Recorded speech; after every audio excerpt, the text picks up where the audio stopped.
mecanismos para generar anabolismo a diferentes vías que hay a nivel celular.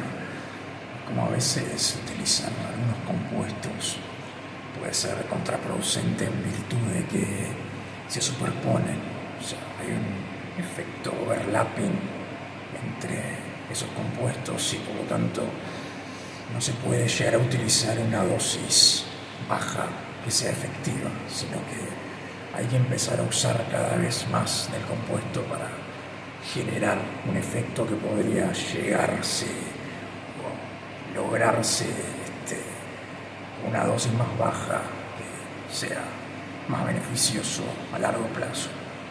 Y así, bueno, lo primero que hay que entender es cómo están determinados todos los compuestos posibles para utilizar. No voy a ser exhaustivo, pero para nombrar tenemos evidentemente la primera fuente, el primer andrógeno, ¿no? bio idéntico al que producimos, que es la testosterona. De la testosterona se derivan o hay pequeñas modificaciones moleculares, ya sea agregando carbonos, metilando alguna parte de los 17 carbonos que hay, en fin, se pueden agregar algo a esa estructura molecular, quitarle, metilarlo, etc. Bueno, dentro de estos derivados directos de la testosterona está el dianabol. Voy a nombrar algunos el nombre comercial y otros el nombre del compuesto en sí. Búsquenlo después, es fácil de poder ver qué compuesto es cada uno. Pero bueno, el nombre comercial de un compuesto muy famoso y muy utilizado desde hace 60 años, que es el dianabol, que es un derivado directo, ya que tiene una adición, si no recuerdo mal, en el carbono 1 y en el carbono 2 de la testosterona, y simplemente es esa modificación. Después algo muy similar a esto, que tiene una modificación también similar, pero con un agregado, si no recuerdo mal, en el carbono 17, de 11 carbonos más, si no recuerdo mal, que es la boldenona. Que bueno, esta era un compuesto en principio pensado para usar en humanos, después se empezó a utilizar en caballos de carrera y después se volvió, bueno, extraoficialmente, ¿no? Sin estar prescrito para eso, se sigue utilizando para generar anabolismo en humanos. Después otro derivado más dentro de estos está el alotestin. Y bueno, y también está otro que es el turinabol y la testolona. Bueno, son compuestos menos utilizados. El turinabol se usó mucho en algún juego olímpico, pero bueno, dejémoslo ahí. Después, dentro o fuera de esta categoría, esta primera columna, los derivados directos por modificaciones a la testosterona, están, digamos, en otra columna, los derivados de la dehidrotestosterona, es decir, la testosterona reducida por la enzima alfa-5 reductasa, ¿sí? Que el cuerpo también hace naturalmente esto, reduce, modifica la estructura molecular de la testosterona para generar este otro compuesto, esta otra hormona que es la dehidrotestosterona, que tiene un montón de implicancias en el cuerpo, a nivel andrógeno, y después las características sexuales secundarias, y bueno, cuestiones como la pérdida del pelo, las típicas, el agrandamiento de la próstata, posibilidad de acné, creación excesiva de sebo, etc. Bien. pero bueno, también es muy anabólica al interactuar con el receptor androgénico.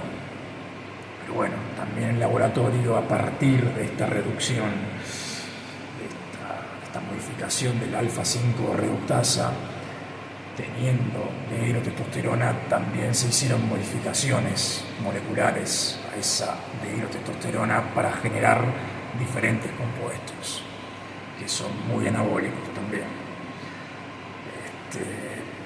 tratando siempre, no, ya que son modificaciones de laboratorio, ¿no? Se buscaba mayor anabolismo y menor generación de androgenización. Bueno, algunos compuestos dentro de esta columna de la dihidrotestosterona, que no son dihidrotestosterona directamente, sino que son derivados de la dihidrotestosterona, es decir, está modificado ese compuesto.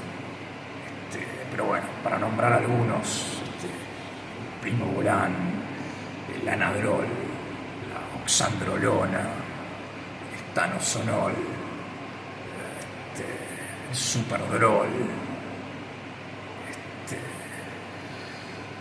entre otros, que también son muy utilizados, y estos compuestos por lo general están, si bien no todos, están presentados de forma alcanilizada en su carbono 17. Y esta modificación molecular además permite que sean posible de presentar en forma oral, es decir, son compuestos que pueden ser consumidos directamente en una tableta para luego ser metabolizado en el hígado.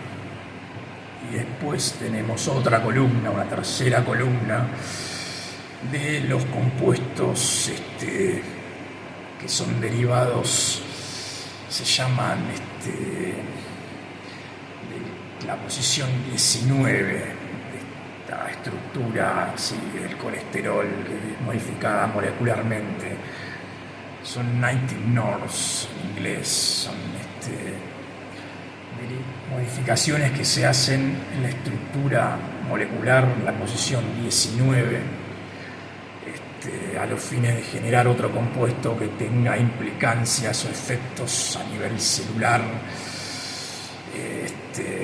diversos a lo que haría directamente la testosterona en el cuerpo. Y así hay algunos compuestos como la trembolona, la nandrolona, el MENT, que tienen esta modificación, esa posición 19, y que generan en el cuerpo diferentes efectos, ya que no son la testosterona propiamente dicha, sino modificaciones que se han hecho a lo largo de los años para, insisto, generar un efecto diferente en el cuerpo. Pero bueno, para entender esas tres columnas que tenemos, entonces, cada una de estas columnas va a generar un mecanismo, un efecto anabólico diverso, es decir, ya que tenemos un compuesto diferente en la estructura molecular, al interactuar con el receptor de que se trate, en definitiva el preponderante va a ser el receptor androgénico, el efecto luego en el núcleo va a ser distinto a nivel celular, y por lo tanto el mecanismo anabólico también va a ser diverso. Y por esto es que digo que tal vez usar algunos compuestos puede ser generar algo que se superponga en el efecto. Y por lo tanto hay que entender bien todos estos mecanismos y estas vías para luego pensar en diseñar un protocolo de utilización de compuesto que no genere, digamos, este efecto de superposición, sino abarcar todas las vías anabólicas que tenemos disponibles en virtud de lo que acabo de decir. Pero bueno, primero lo que hay que entender es, en segundo lugar, que tenemos diferentes vías, ¿no? Además de los compuestos. en donde se va a pegar el compuesto a los fines de generar anabolismo. La primera vía evidente es el receptor androgénico, ¿sí? En donde se van a pegar todos esos derivados de la dihidrotestosterona que acabo de nombrar, la testosterona evidentemente propiamente dicha, con sus derivados, y los de la tercera columna también se van a pegar ahí, pero además van a tener otros efectos en otras vías.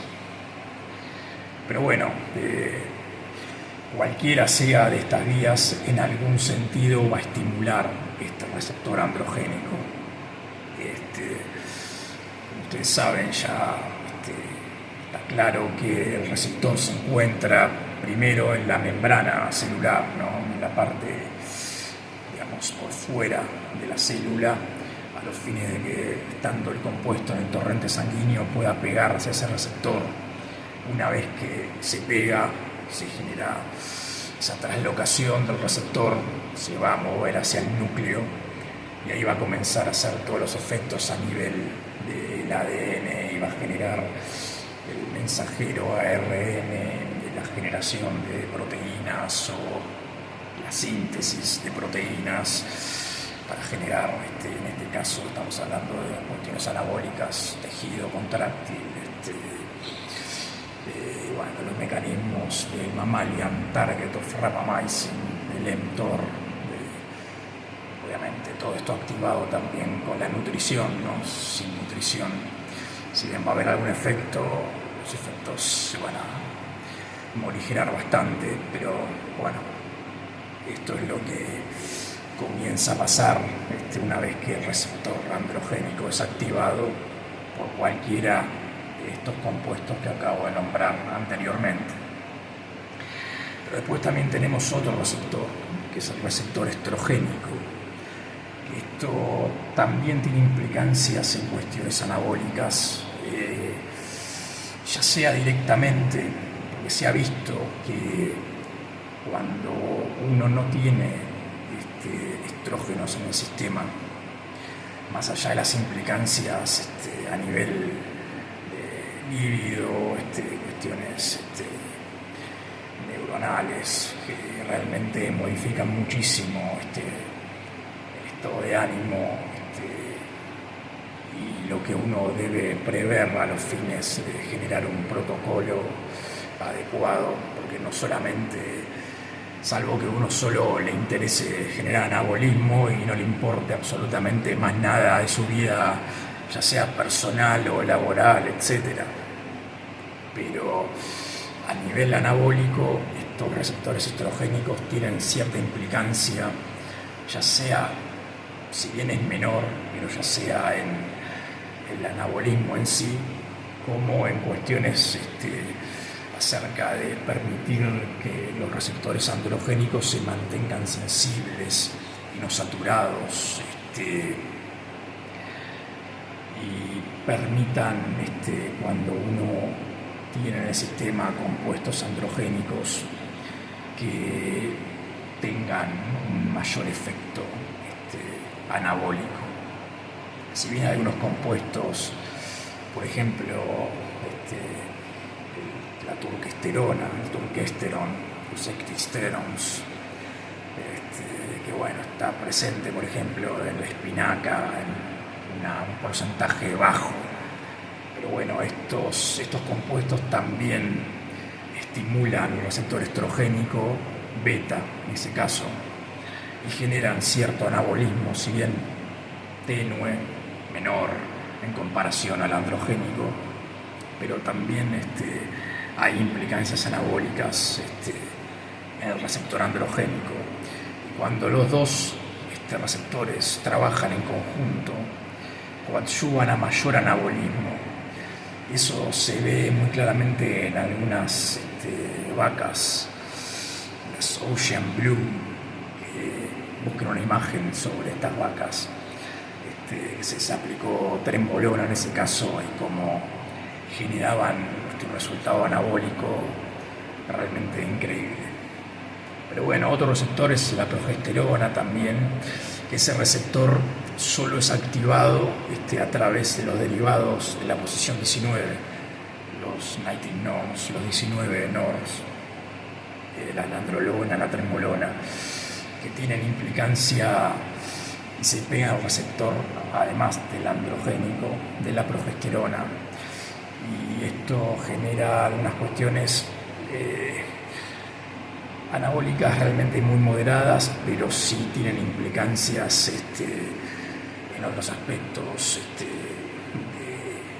las conexiones, las neuronas, el estado de ánimo, la tranquilidad, cuestiones emocionales, de la libido.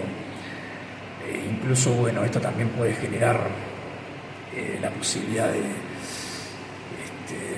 tener una cantidad de prolactina, que es otra hormona, que bueno, sobre eso se podría hablar en particular en un video, pero bueno, básicamente la prolactina genera en la mama el líquido que las madres dan a sus bebés, y en el hombre lo que genera es la imposibilidad de tener una erección. Es decir, esta hormona se libera naturalmente cuando, después de acabar, se genera esa hormona y por lo tanto no es posible enseguida generar otra relación sexual.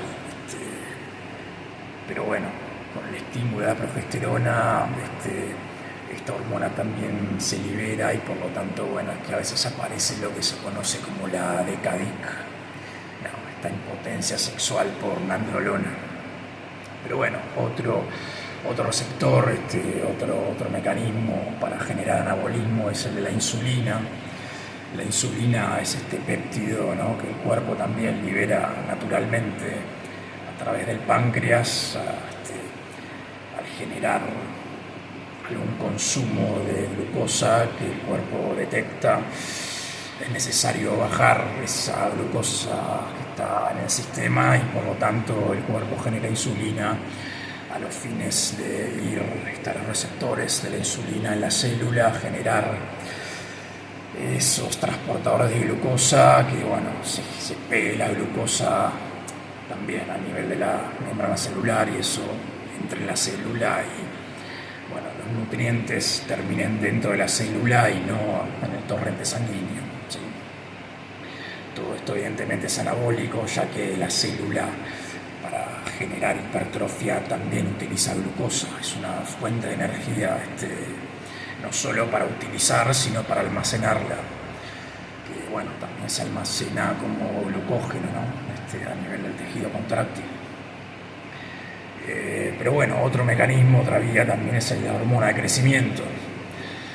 Si bien no tiene una implicancia, esto es discutible, ¿no?, es discutido, hay diferentes estudios, no en humanos, pero sí en algunos peces, y en algunos otros animales, en donde se ve cierta implicancia de la hormona de crecimiento en la hiperplasia del tejido contráctil. Pero bueno, habría que explicar bien qué sería la hiperplasia, la hipertrofia, qué fibras musculares hay, era para largo, para otro video, en algún otro momento. Bueno, el hormona de crecimiento sería anabólico en virtud de que sería anticatabólico, es decir, cuando hay hormona de crecimiento en el sistema, se bloquean esos transportadores de glucosa que nombré antes, y por lo tanto, al estar bloqueados esos transportadores de glucosa, el cuerpo no puede utilizar glucosa como fuente de energía y por lo tanto tiene que ir a las reservas de ácidos grasos, ¿sí?, a las reservas que acumulamos de grasa para poder generar adenosín trifosfato, ¿sí?, que es la energía que las células utilizan. Entonces, en esta dirección no se libera el glucógeno almacenado en la célula del tejido contráctil, y bueno, tampoco genera un efecto adverso a nivel de la liberación de aminoácidos de los músculos para eventualmente generar la gluconeogénesis, ¿no?, para generar nueva glucosa a partir de proteínas o de aminoácidos, ¿no?, sino que se utilizan los ácidos grasos que están almacenados. Y por lo tanto, en este sentido, tiene un efecto anticatabólico importante y evidentemente también lipotrópico, ¿sí?, de consumir la grasa que uno tiene acumulada. Por eso, bueno, en el culturismo se utiliza muchísimo, o en dosis más elevadas tal vez, en una etapa de definición, una etapa precompetición. Pero bueno, también otro mecanismo, otra vía, es el del factor de crecimiento similar a la insulina 1, que esto es otro péptido que el cuerpo produce naturalmente, lo produce básicamente en el hígado, y después eso se libera al sistema, pero lo produce también en los tejidos, en particular a partir de la hormona de crecimiento.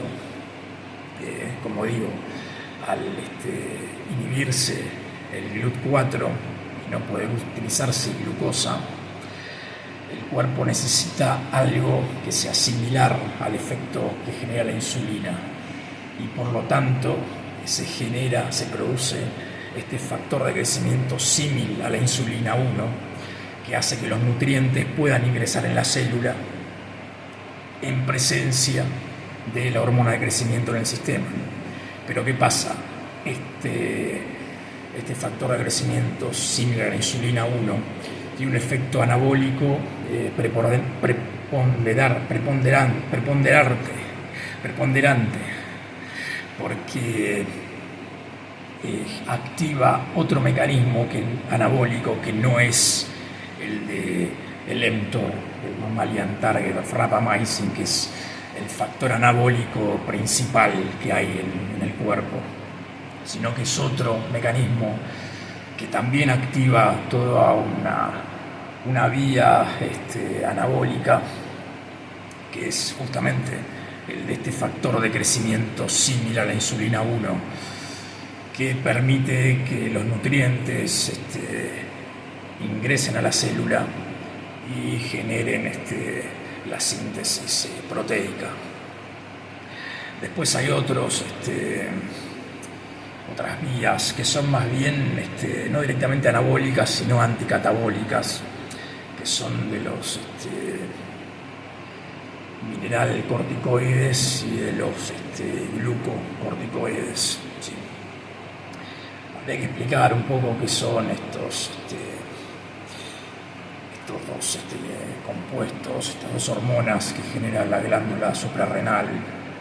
Pero bueno, básicamente regulan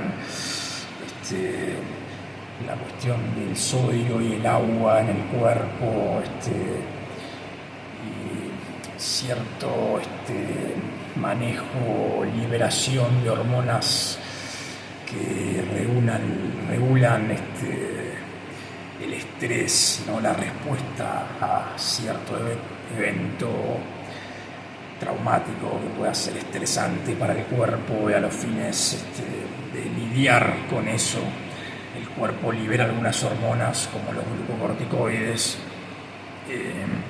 Bueno, en esta categoría está el más conocido, que es el cortisol, que genera, ¿no?, estos efectos adrenérgicos.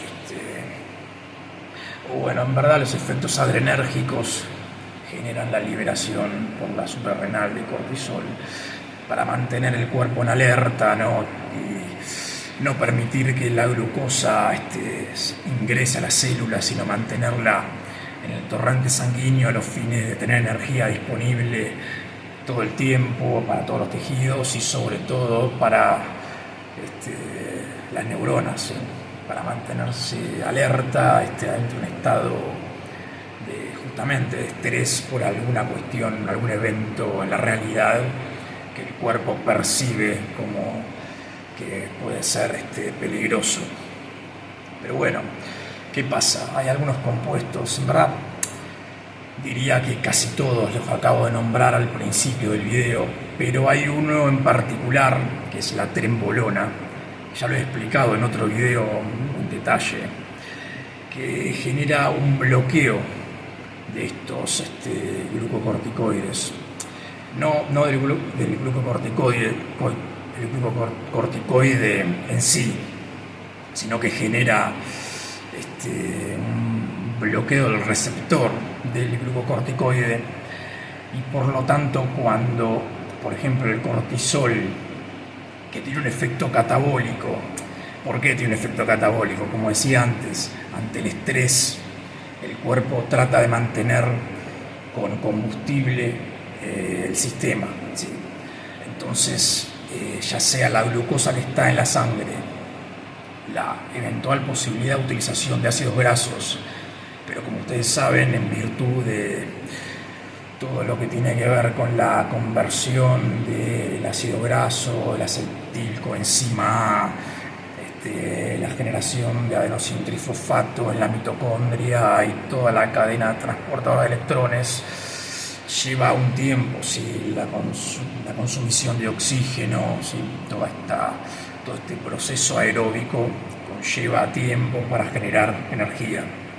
Por lo tanto, es necesario para el cuerpo tener disponible glucosa, que es un sustrato que permite llegar a la generación de adenosín-trifosfato, insisto, igual energía, de forma más rápida. Y por lo tanto, además de la glucosa que haya en el sistema o la que se pueda liberar por el hígado, o en la posibilidad del ciclo de Cori, ¿sí? La generación de lactasa por este ciclo de Cori, degrada proteínas, degrada aminoácidos almacenados en el músculo a través de los glucocorticoides a los fines de generar más glucosa a partir de esos aminoácidos. ¿Y qué pasa?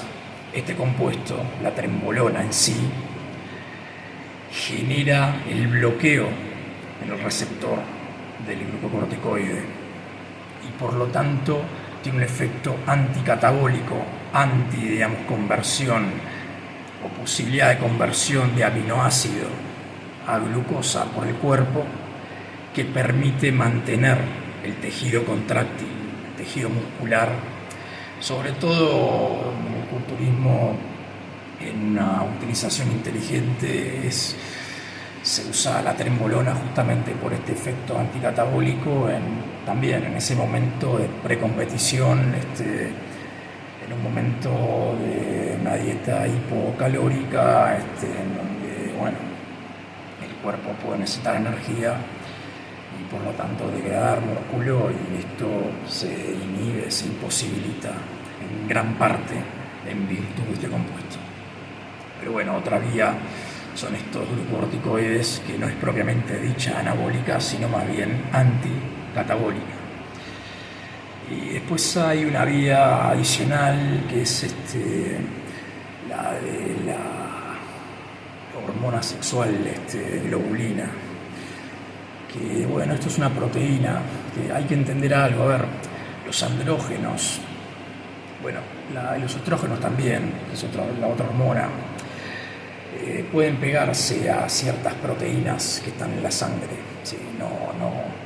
No van libres en el torrente sanguíneo, en el sistema, sino que mayormente se pegan, son capturadas por la albúmina, que es una proteína que está en la sangre, y por esta hormona sexual globulina.